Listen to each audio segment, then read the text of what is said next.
오늘 주시는 하나님 말씀 데살로니가 전서 5장 16절에서 18절 말씀입니다. 오늘 한 목소리로 함께 봉독하겠습니다. 항상 기뻐하라, 쉬지 말고 기도하라, 범사에 감사하라. 이것이 그리스도 예수 안에서 너희를 향하신 하나님의 뜻이니라. 아멘. 오늘 말씀은 감사에 대한 말씀입니다. 항상 기뻐하라, 쉬지 말고 기도하라, 범사에 감사하라. 이는 예수 안에서 우리를 향하신 하나님의 뜻이라 말하고 있습니다. 이 말씀은 우리가 그동안 보았던 전도서의 전체의 중요한 주제 중에 하나이기도 하죠.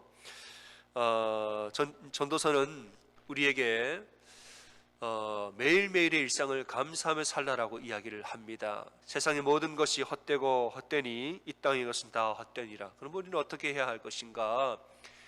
우리에게 주신 하루하루의 일상을 감사함으로 살아라.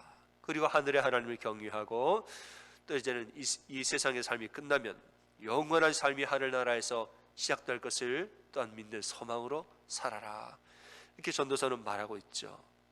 그래서 이 지혜자는 우리가 사는 하루하루의 일상이 얼마나 귀하고 소중한지를 우리가 깨닫기를 원하고 주어진 일상에서 늘 감사와 기쁨으로 살기를 우리에게 참 권면을 많이 합니다. 어떤 사람은 100명의 자녀를 낳고 오래오래 장수를 하는데 그 영혼은 만족이 없고 불행하며 죽을 때도 편히 죽지 못하더라, 이렇게 말합니다. 하나님이 우리에게 어떤 복을 주셔도 스스로 만족하지 못하면 다 헛됩니다. 천년의 갑절을 우리가 산다 해도 행복하지 않으면 소용이 없고 그 욕심이라는 것은 다 채울 수가 없다, 이랬습니다. 우리가 아무리 많이 가졌다 한들 하늘나라 갈 때는 다 놓고 가야 합니다. 그러니까 우리가 이 땅에서 얼마나 많이 가졌느냐, 이것도 헛되다는 것입니다. 여우 한 마리가 포도밭에 들어가려고 애를 많이 씁니다. 근데 울타리가 너무 촘촘해서 그 안에 들어갈 수가 없는 거죠. 요거 결단하기를 내가 사흘 동안 살을 빼서 저 안에 들어가야지.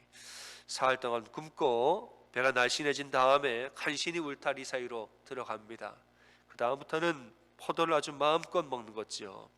아주 맛있는 포도를 배불리 먹고 또 먹고 아주 배불리 먹고 나오려고 하니까 저는 배가 불러서 또 울타리를 빠져나가지를 못하는 겁니다. 그러다가 주인에게 오면은 잡히는 거죠. 할 수 없이 다시 사흘 동안 쫄쫄 굶고 살을 뺀 다음에 간신히 울타리 밖으로 나왔다는 거죠.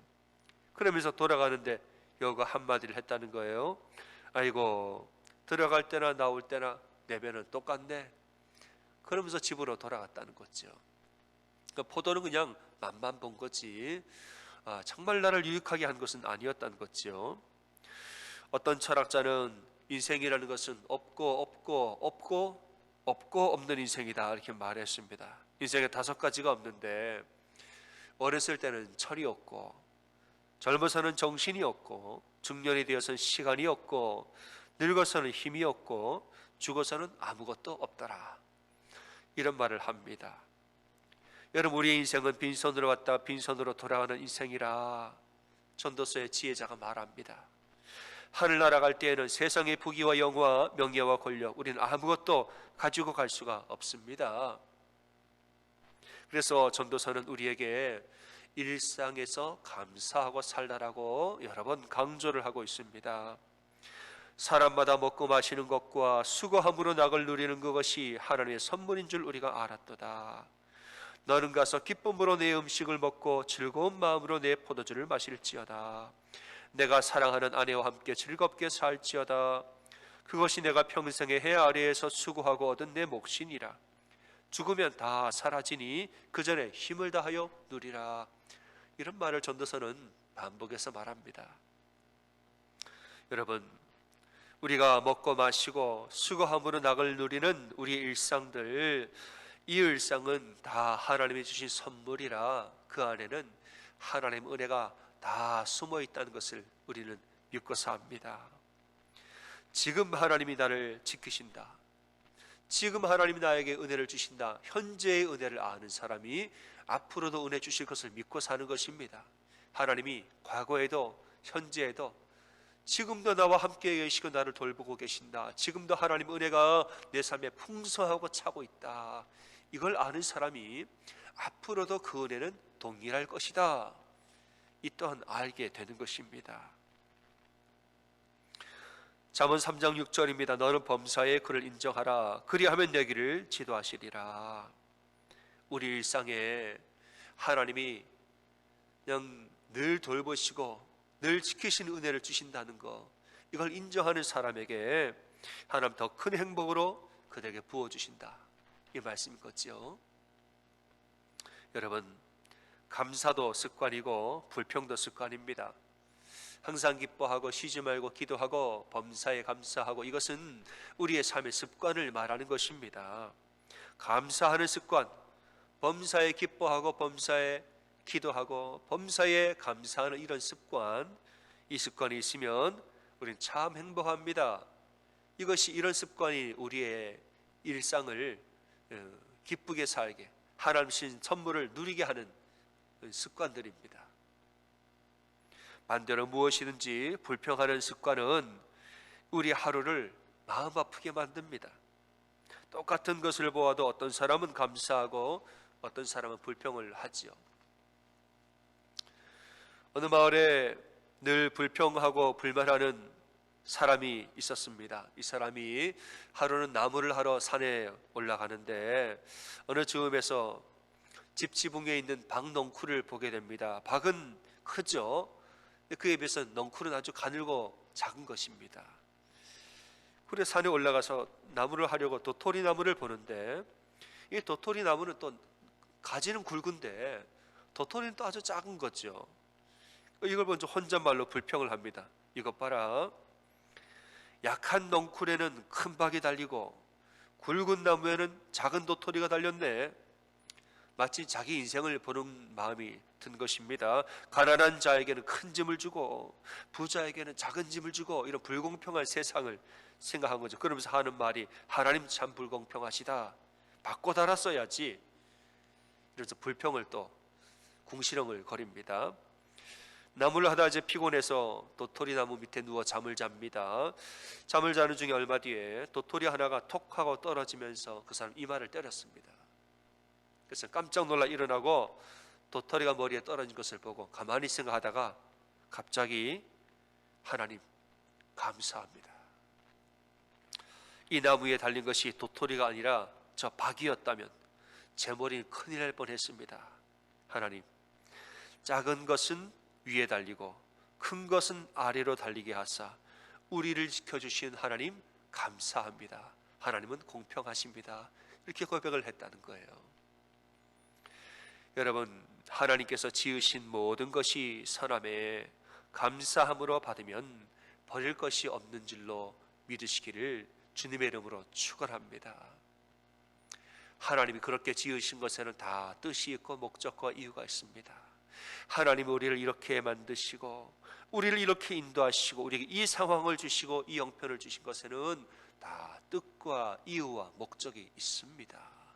이것을 아는 사람은 감사하고 사는 것이죠. 전도서에서는 우리의 일상이 하나님의 선물이다 말합니다. 왜 우리의 이것이 하나님의 선물이냐? 우리의 삶이 온통 하나님의 은혜로 둘러싸여 있기 때문에 그런 것이에요. 물고기는 온통 물 안에 둘러싸여 삽니다. 그러니까 물고기는 모래를 보여주고 이게 뭔 줄 아느냐? 이건 모래죠. 바위를 보여주면 이게 바위죠. 다 알아요. 그런데 물고기는 물이 뭔지 모릅니다. 그냥 물속에 사니까 온통 물에 둘러싸여 있으니까 물이 뭔지를 몰라요. 먹이를 발견하면 감사하고 산호초나 바위 틈을 발견하면 감사하죠. 근데 물 때문에 감사하지는 않아요. 물 밖에 나가본 적이 없어 그런 것입니다. 한 번이라도 물 밖에 나갔다가 들어오면 그 물이 있음에 얼마나 감사한지 절감하게 되는 것입니다. 마찬가지입니다. 여러분, 우리가 공기 주시고 산소 주심에 감사한 적이 있습니까? 좋은 일이 생기면 감사하고 형통하면 감사한데 숨 쉬는 게 감사하다고 산소 주셔서 감사하다고 우리가 그렇게 기도해 본 적이 있을까요? 여러분, 몸이 아파 보세요. 감기 걸리고 여러 가지 숨쉬기 어려운 병에 한번 걸려보세요. 정말 여러분 이런 일을 경험하면 숨 쉬는 것만으로도 얼마나 감사한지 감사가 절로 나오게 되는 것입니다. 여러분, 우리의 일상이 그렇습니다. 우리의 남편과 우리 아내 주심에 감사하기를 소원합니다. 우리 사랑하는 부모님과 이 사랑하는 자녀들 주심에 감사하기를 소원합니다. 남들과 비교하면서 저 집은 이렇고 이 가정은 저런데 왜 우리 가정은 이런가, 그럴 이유가 없다는 거예요. 하나님이 나에게 사랑하는 남편을 주신 것에는 다 이유와 목적이 있고 이 아내를 주신 것에는 다 이유와 목적이 있는 것입니다. 하나님이 주신 모든 사람들이 다 선함에 감사함으로 받으면 버릴 자가 없는 것입니다. 여러분, 다시 한번 권면하기는, 하나님께서 여러분에게 우리의 남편과 우리의 아내 주심에 감사하는 여러분 되시기를 소원합니다. 그를 허락하신 것에는 이유와 뜻과 목적이 있는데 그 모든 것은 선하신 목적이 다 있는 것입니다. 그들을 우리에게 허락하신 것은 다 이유가 있어요. 모든 것을 때를 따라 아름답게 지으셨으니 이것을 믿고 감사하며 사는 인생이 되기를 소원합니다. 여러분, 인생을 지금까지 나 혼자 내 힘으로 여기까지 우리가 인생을 살아왔을까요? 정말 여러분 내 힘으로 이 모든 것을 다 했을까요? 먼저는 위에 계신 하나님이 인도하셨고, 다음에는 우리 가족과 우리 교회가 함께 어우러지면서 주거니 받거니 우리 공동체가 어우러지면서 여기까지 온 것입니다. 나 혼자 한 것은 없습니다. 남편과 아내가 서로 협력하였고, 부모와 자녀가 협력하였고, 교회에서 직장의 동료들과 서로 어우러지고 서로 울고 웃으면서 밀고 당기면서 우리가 이 자리까지 온 것입니다. 그럼 무엇보다도 하나님이 보이게 보이지 아니하게 음으로 양으로 우리를 돌보시고 힘주시고 강건케 하신 것입니다. 여러분, 이 믿음이 있을 때 우리는 하나님께 감사하고 사람에게 감사하죠. 하나님을 사랑하고 사람을 사랑합니다. 사랑하는 여러분, 우리의 일상은 온통 하나님의 은혜로 둘러싸여 있습니다. 항상 감사하며 살기를 소원합니다. 우리의 일상은 하나님이 주신 선물이라 이 선물을 우리가 어떻게 누릴까? 항상 기뻐하고 쉬지 말고 기도하고 범사에 감사하면 하나님 주신 일상의 선물을 누릴 줄로 믿습니다. 사랑하는 여러분, 오늘 하루도 범사에 감사하면서 하나님 주신 선물을, 이 하루를 누리며 사는 여러분 다 되시기를 주님의 이름으로 간절히 축원합니다.